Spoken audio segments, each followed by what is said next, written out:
Well, thank you, Mr. Chairman. I look forward to working with you and Senator Capito. This is, should be the most bipartisan committee because we all need roads and bridges and all that kind of good stuff.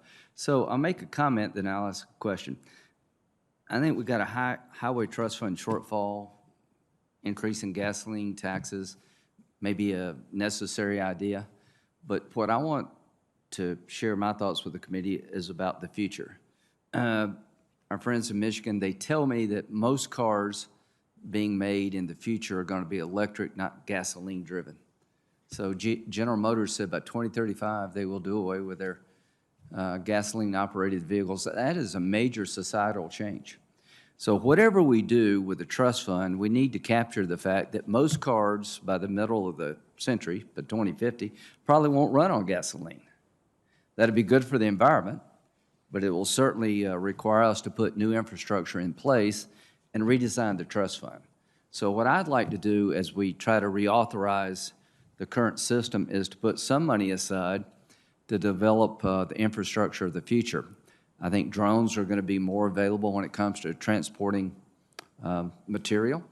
I think trucks are probably going to be not just electric, maybe hydrogen vehicles in terms of long-haul trucking.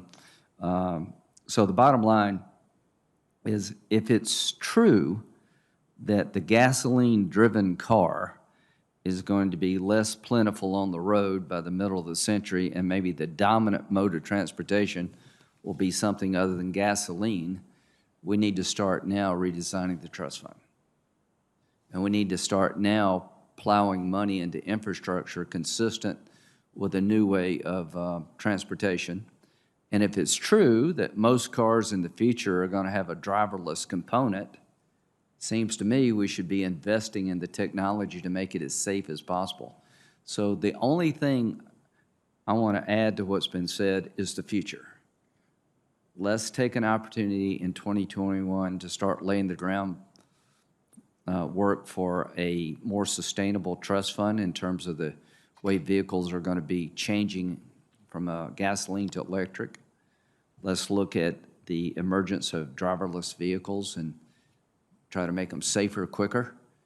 If we can own this space in the 21st century as America and develop this technology and sell it around the world, it'd be one of the biggest things we've ever done as a nation, I think, since maybe developing the car itself. So I don't know who we have as witnesses left, but here's a question to anybody out there. In your states, do you have a plan to deal with the fact that there's going to be more non-gasoline driven cars on your roads? And have you embraced the idea that the driverless vehicle is coming sooner rather than later? And what thoughts do you have about how to accommodate these changes? And what plans do you have to capture money for the trust fund from non-gasoline driven cars in your state or your city? So whoever's out there, that's my question.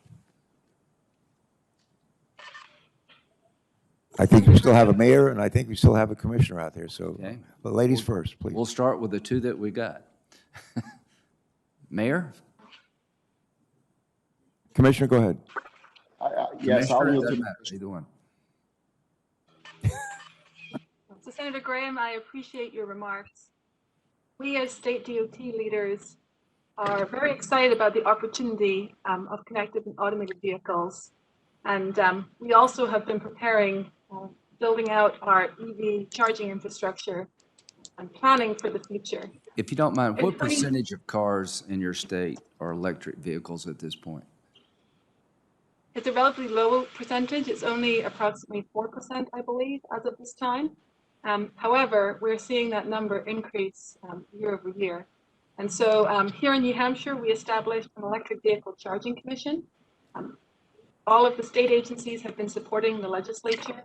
Similar to the programs that were discussed earlier in Michigan and other parts of the country, we're trying to bring all of the stakeholders to the table to make sure that we understand at what rate things will change. But most importantly, we do want to reassure the consumer that if they were to purchase an electric vehicle, there is the infrastructure to support them moving freely within the state, especially when it comes to visitors. New Hampshire's economy is really driven by travel and tourism, and so we want to ensure that visitors to our state don't have that anxiety either about what infrastructure is available to them.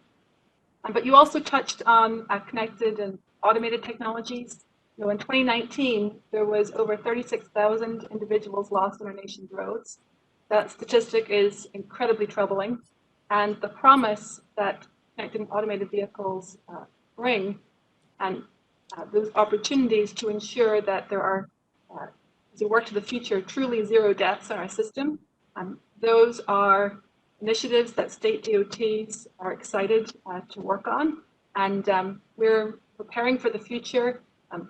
Our state legislatures are asking us to look at our existing state statutes, our administrative rules, our design criteria, and make sure that we are addressing the regulatory aspect of our work. And that's not a barrier to being able to deploy these technologies quickly and effectively. Yeah. And Senator Graham's time is expired. I still want the mayor to respond briefly to his question. Mayor, if you so, could Mayor, give if you us could do that, 30 that'd be great. seconds. Thanks. Sorry to go over here. Sure. Senator Graham, I can respond in 30 seconds. Let me submit, if you don't mind. First of all, I appreciate your comments and your thoughts about the future. I want to submit that we're already behind the rest of the world. And all you have to do is leave our coast and go to a different country and find that the technology is advancing in terms of electrification, use of electric vehicles. The real challenge, of course, is the lack of supply. More automakers are rolling out more electric vehicles, so that's critical. And then secondly, it's a cost. And we got to make sure we get it down so that there's some equity within the system.